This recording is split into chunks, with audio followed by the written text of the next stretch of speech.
Swirls. My name's Dan. That's Mike. Hey, what are we drinking? We got a beer from the Hop Butcher for the World coming out of Chicago, Illinois. They were nice enough to send us some beers. Thank you. So we're going to drink them on camera and tell you what we think about them. That's what we do here. Canned on 3/2/22. And this says, I'm back, baby. Bender Rodriguez. Who's Bender Rodriguez? I think he's from Futurama. Okay. I'm back, baby. All right.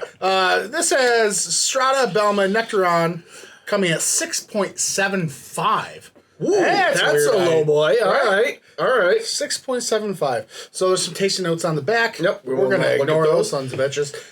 Can art. Easy to ignore because Dan Jetz's artwork is fantastic and you can just stare at it all. Dude, thanks to the good fellas. Thank you, Hop Butcher, for this deliciousness. That's kind of... Is that... There's got to be stuff on the bottom. No, I would assume. We're going to... Pour a little bit. We're going to pour some... Shake. And we're going to see if we can get whatever goodies are hanging out at the bottom here. We noticed that with some Hop Butchers. There's little surprises. They got their cereal box toys hanging around over there. And you know what's going to happen is...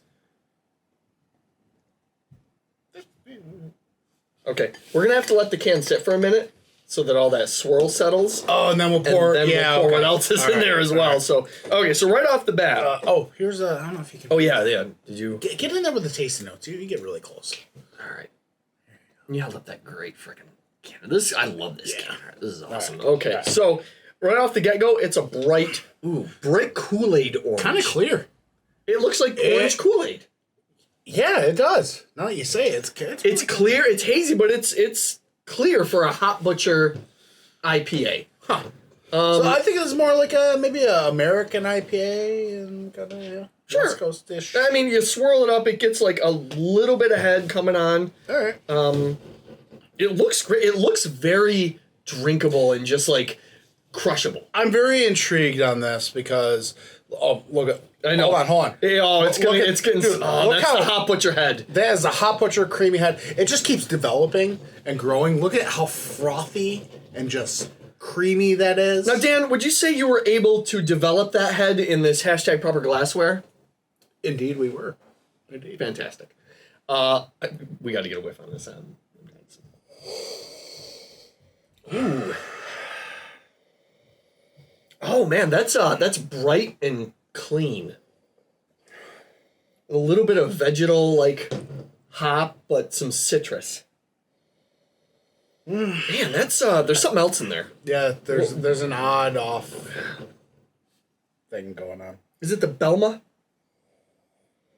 It's like I don't know what Belma is. So I've had come across that. I've had a few beers with Belma. Okay. And each one was brewed with honey. I don't know if that's a thing, if it just lends well to the honey, or it makes enhances. Maybe the honey enhances that. Because there's like a lemony honey thing going on. I can see where there's a sweet honey aspect to it, like a candied like orange gummy. I don't think it's necessarily orange. I think it's like a mandarin. That's an orange. But mandarins they taste different. Yeah, they're much sweeter. Yeah, that's what I'm getting at. I love mandarin oranges. I don't like the mandarin in Iron Man 2. Was it Iron Man 2? The mandarin? You're like delving into the realm of cannibalism. Ben Kingsley? Yeah. God, that was an awful Iron Man. Right? It was so bad. That's a shame. I wanted to like Mickey Rourke, but I was like, Ben Kingsley's a sexy beast, and he did not do... it wasn't worth it. There's a really nice,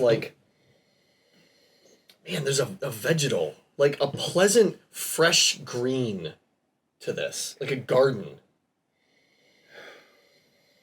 Okay, I'm closing my eyes here. I'm just trying to take a saunter. Okay. Okay.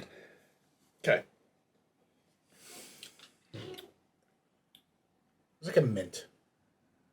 Yeah. Okay. Like a minty herb. Minty, chive. Not chive. Minty, just like... Yeah, it's minty. This aroma sets itself apart. Yeah. Let's just dive in. Yeah, let's dive in. I think that'll help. Okay, all right. Cheers. Thank you, Hop Hop Butcher. Butcher. Jeez. Man, I'm getting cornstalk off this. What the suck? Now you mentioned cornstalk. It's got like Kellogg's cornflakes. That is earthy and dirty and cornflaky. Oh, it is a cornstalk. Man, yeah. See, it's a farm. This is a farm fresh beer. It makes me think I'm sitting on top of a bale of like hay in the barn, and right over here, old McDonald has his homebrew equipment set up, and he's making his fresh farm IPA. This is that is a beer by Hop Butcher. Fresh farm IPA. Yeah, okay, you're right. That's this is a unique flavor. I'm getting like tea again. Mm-hmm. Like a herbally tea, kind of mixed with a minty veggie kind of thing going.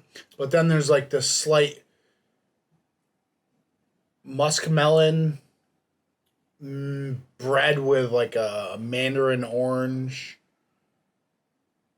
But the earthy, piney, resinous, dirty bitterness kind of overpowers that fruit. Yes. I think it's very earthy. It's very like soily, if that makes any sense. I think that fresh vinous cornstalk nature is there that is just kissed by some fruit. The mandarin orange is good. There's some maybe some vine berries in there. I think you're getting like a slight strawberry leaf aspect. Yeah, there's definitely that vine, like strawberry leaf. Because it's got Strata. You tend to get that a little bit. It's a very it's a subdued flavor. Like I'm still getting like a golden honey kind of thing. I think that the honey tea. I think you're right. Like I think raw that comes. honey. Not refined. No. And there is nothing like real sweet I'm getting about stung this beer. 20 times in the face, kind of raw honey, trying to steal it. Sweet is out the door with this beer. Like, it's very like. Yeah, you're not getting the sweetness from the honey. No, not at all. Not at all. Maybe a touch. It's just adding that. Oh my gosh, this is a journey of a beer. It's very complex for what it is. It's a thinker of a beer. And oh my gosh. A credit to Hop Butcher, 6.75. The body. Dude, let's talk about the body. We haven't talked about the body. It's so thin and like bright and airy, and it beckons you for another sip without being overly dry or anything. If you are a rookie into craft beer or a rookie into IPAs, you'll hate this beer. You'll hate it with a passion. You're like, this is putrid, disgusting. Yeah, I think you're right. Because I think this is... But if you remember back to when you first started drinking craft beer and you picked up some beers you had no business trying at that time, and you were like, oh my gosh, I don't know what's going on in this beer. I don't like it at all. And then you go back years later and go, oh, I'm getting all the nuances and the subtleties of this beer. That's this beer. This is something else. So, tasting notes. Let's do it. Okay, are you ready for tasting notes? Okay, all right, here we go with tasting notes. Ripe peach. Strike one. No. Okay, here we go. Dank green. Okay. I'll take that. I'll go with that. We definitely got green. That's a base hit. All right. Strawberry lemonade. Strawberry, yes. Remember the lemonade. No, remember I said like lemony honey. Yes. And then strawberry. We got that. No, but the thing is when I think don't you talk back out of it. We got it. We're sticking with it. I think with the lemonade, I think overly sweet and sugary. But this, you know what this is? This is actual. Old McDonald's wife made this lemonade from fresh, like legit. Everything was fresh. There was no artificial sweeteners going in this farm fresh lemonade. It is delicious and it's tart and. I took the lemon. Grass in there. I took the lemon. I chopped up a strawberry. She put lemon. Still got the green in there. Threw it in there. It's the lemonade that they do it and they just toss the lemons right in there. It's that sugar. I got some raw honey. I put it in there. Put an orange in there. For good measure. And, maybe a couple sprigs of pine. This is delicious. A lot of impact. Very complex. 6.75. Kudos to you. Well done, Hop Butcher. Kudos to the point of, Well done. I will give it a solid 4. Yeah, I'll give it a 4 too. This is insane. Hop Butcher. Mad geniuses. Mm-hmm. All right. Down in the description below. Let us know what you think. Haze from drinking this beer. I don't know what's going on. Yeah, it's a bit of a palate fatigue. That's weird. A 6.75 beer gives you a bit of palate fatigue. Wow. Okay. Anyways, yeah, down in the right. description below. Instagram, Untappd, Twitters. Check them all out. All the links are down below. Come be our friend. Join us on this wonderful journey into beer. So, Hop Butcher, thank you again. Thank you so much. We appreciate it. Cheers.